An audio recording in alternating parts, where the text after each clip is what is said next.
નમસ્કાર દર્શક મિત્રો, આપ નિહાળી રહ્યા છો N24 ગુજરાતી।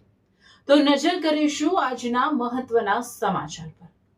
સિંગવડના પાલ્લા ગામમાં પાણી માટે હાહાકાર, પંચાયતની નિષ્ક્રિયતા સામે ગ્રામજનોમાં રોષ, ધમકીઓથી દબાતો અવાજ। દાહોદ જિલ્લાના સિંગવડ તાલુકાના બારેલા ગ્રુપ ગ્રામ પંચાયત હેઠળ આવતા પાલ્લા ગામના નાયક ફળિયામાં છેલ્લા 5 વર્ષથી પાણી જેવી મૂળભૂત સુવિધા માટે ગ્રામજનો તરસી રહ્યા છે। અનેકવાર રજૂઆત છતાં કોઈ કામ ન થતા સ્થાનિક લોકોમાં ભારે રોષ ફેલાયો છે। ગામમાં પીવાનું પાણી મેળવવા માટે લોકો જીવના જોખમે ખંડેર હાલતમાં આવેલા કૂવામાં ઉતરી દોરડા વડે પાણી ખેંચે છે।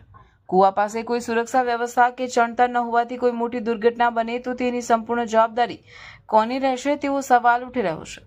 આ મામલે જાગૃત નાગરિક બારિયા વનરાજકુમાર જશવંતસિંહ દ્વારા વારંવાર અવાજ ઉઠાવવામાં આવ્યો છે, પરંતુ સમસ્યાનો ઉકેલ લાવવાને બદલે તેમને સરપંચ વણકર દાનાભાઈ અને ડેપ્યુટી સરપંચ તરીકે કાર્યરત જશવંતભાઈ બાબુભાઈ તરફથી ધમકીઓ આપવામાં આવતી હોવાના ગંભીર આક્ષેપો સામે આવ્યા છે।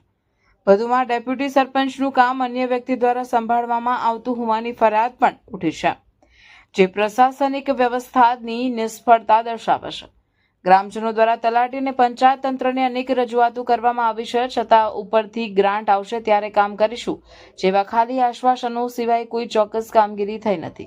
વર્ષો સુધી ગ્રાન્ટની રાહ જોવી પડે તેવું કહીને ગામને મૂળભૂત સુવિધાથી વંચિત રાખવું અત્યંત શરમજનક બાબત છે।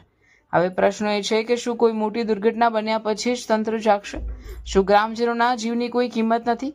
સંબંધિત અધિકારીઓ તાત્કાલિક તપાસ કરી જવાબદાર લોકો સામે કડક કાર્યવાહી કરે અને ગામમાં તાત્કાલિક પાણીની વ્યવસ્થા ઊભી કરે તેવી ગ્રામજનોની જોરદાર માંગ છે। આ મામલે તંત્રની નિષ્ક્રિયતા અને બેદરકારી સામે તાત્કાલિક પગલાં લેવાશે કે નહીં તે હવે જોવાનું રહ્યું। હું ગામ પાલ્લાનો વતની છું। આજે સિંગવડ તાલુકાની અંદર, દાહોદ જિલ્લાનું સિંગવડ તાલુકાની અંદર એક પાલ્લા બારેલા ગામની અંદરથી છું। એક આજે હું ગામના નાગરિક તરીકે, એક આગેવાન તરીકે હું મારી એક દરખાસ્ત છે કે આજે જે અમારે પાલ્લા ગામની અંદર આ નાયક ફળિયાની અંદર આજે મિનિમમમાં બીજા લોકો લગ્ન પ્રસંગમાં નીકળી ગયેલા છે, તો એ લોકોને આજે 50-55 માણસોની વસ્તી છે।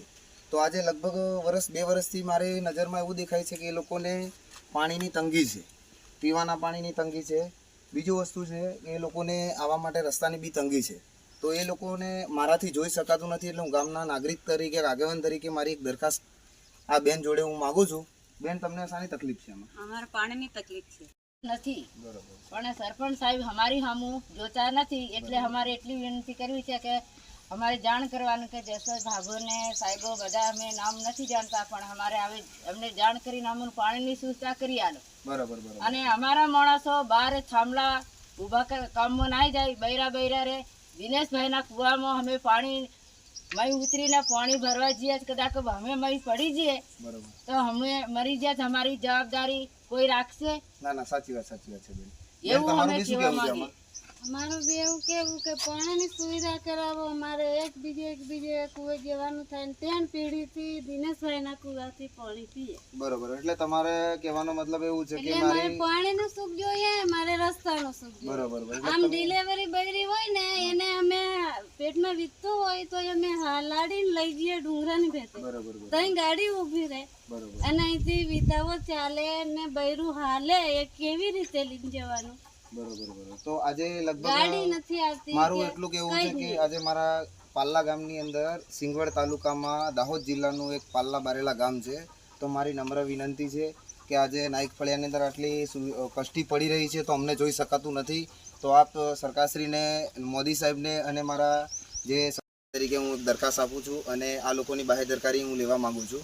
તો આ બહેનોએ આજે મને જે જાણ કરી છે એમાં હંમેશા માટે મારો બી એક પ્રશ્ન છે કે મેં સરપંચ સાહેબને અને ડેપ્યુટી સરપંચ સાહેબને મેં પૂછવામાં આવ્યું કે અમારા ગામની અંદર આજે નાયક ફળિયાની અંદર આટલી બધી કષ્ટી છે તો તમે બોર કેમ નથી મૂકતા? આજે 2-3 દિવસ પહેલાં બોર આવ્યા હતો, તો અમને એવું કહેવા માંગ્યું કે ભાઈ બારેલાની અંદર આજે 2 થી 3 બોર મૂકવામાં આવ્યા છે, પાલ્લામાં એક જ મૂકવામાં આવ્યો છે। તો મારું એટલું કહેવું હતું કે આના પાલ્લાની અંદર તમે જે નાયક ફળિયાની અંદર જ્યારે બોરની જરૂર છે તો તમે આજે 50-55 વસ્તીની અંદર તમે પાણી આપો। તમે જ્યાં તમારે 2 વસ્તુ મૂકેલી છે, લોકોના ઘેર કૂવા છે, લોકોના ઘેર 2 બોર છે, તમે ત્યાં મૂકવાની શું જરૂર છે? તો મને આજે સરપંચશ્રી અને મને ડેપ્યુટી સરપંચશ્રી દ્વારા મને ધમકી કરવામાં આવી છે કે ભાઈ તું કોણ કહેવાવાળો છે, તું કોણ છે? એટલે મારી તો એટલી સરકારશ્રીને વિનંતી કરું છે કે આવી રીતના અમને ધમકી આપે છે, એટલે ગામની અંદર કોઈ આગેવાન બોલવાવાળો છે નહીં, એટલે હું આજે મેં આ બોલવા માટે અને મેં ગામના ઉલ્લંઘન માટે હું વિકાસ માટેનું હું આ પ્રયાસ કરી રહ્યો છું. તો સરકારશ્રીને મારી વિનંતી છે કે આ બહેનોએ જે મને પહેલાં વાત કરી છે એના માટે હું સરકારશ્રીને વિનંતી કરું કે એક બોરની સુવિધા થઈ જાય અથવા એક કૂવાની સુવિધા થઈ જાય તો બી અમને બી એટલું એ મળે કે ના ભાઈ આજે એક નાયક સમાજની અંદર કંઈ એ લોકોને કષ્ટીની થોડી સમાવેશ થઈ રહ્યો છે.